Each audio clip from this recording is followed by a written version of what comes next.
It's too early. It's too early. Oh, God. What's up, guys? So here's a thought. Are we running out of ideas? A lot of people think that we are running out of ideas when it comes to creativity or when it comes to creating video games, movies, whatever you want, any kind of media. We're running out of ideas, and that's why we are sticking to spur. Sequels, prequels, remasters, remakes. Is it a thing? No, I just made it up. You gotta own it, you know? You gotta say it like Einstein put it on his wall, you know? Like it's a poster. How cold is it outside? Let's see how long I last in.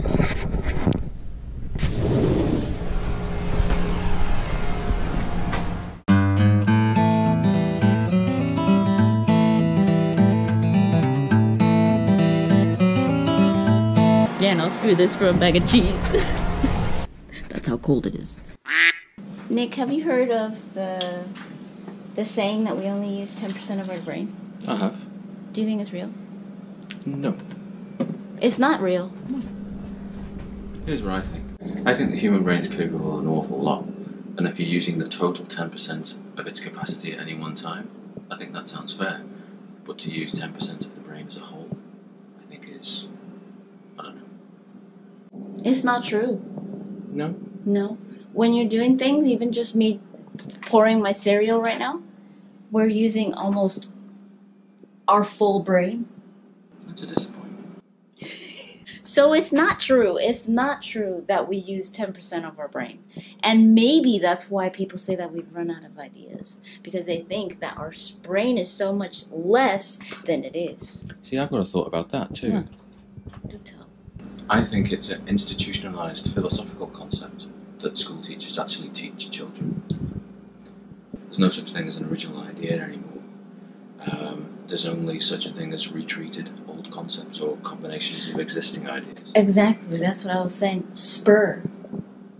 I created a new acronym. SPUR?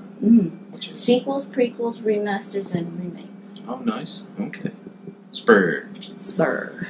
If you're coming up with old ideas, or the best you can do to solve a problem is a combination of two older solutions, you're not asking the right question, or you're not solving the right problem. So rather than say, what's an original solution to this, it's what is an original problem to solve. If it turns out that the idea is kind of staid and boring, look for a different problem, or look for a more complex problem to solve, or look for a different way to solve that problem. You know, it's only when you kind of cast off the money side of big projects, independent games, independent movies, smaller music outfits, all that kind of stuff, that you actually get that creative freedom back. And we were talking the other night, weren't we? It's the freedom to make mistakes, and also the absence of fear. Yeah. That allows you to, risk making a mistake, but the chances of getting something original. Yeah, learning from your mistakes. Yay. Yay. I'm actually late, so I'm going to go. Oh, no. Bye. Love you. So I am going to do some exercise. Do you see the excitement in my face?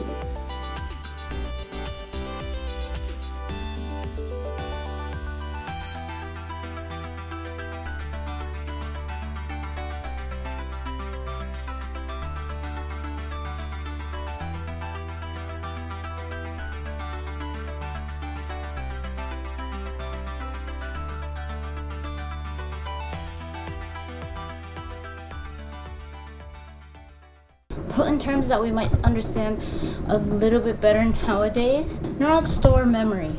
Our capacity of our brain is about 2.5 petabytes. It's about 1 million gigabytes. Doing new things is taking a big chance. I think some publishers, they just don't want to take the chance. They don't want to take the risk. In the past, when it came to movies, if some lanky guy, back when George Lucas was lanky, some lanky, nerdy guy comes into your office, some big studio, Warner Brothers, whatever you want to. So I got this really.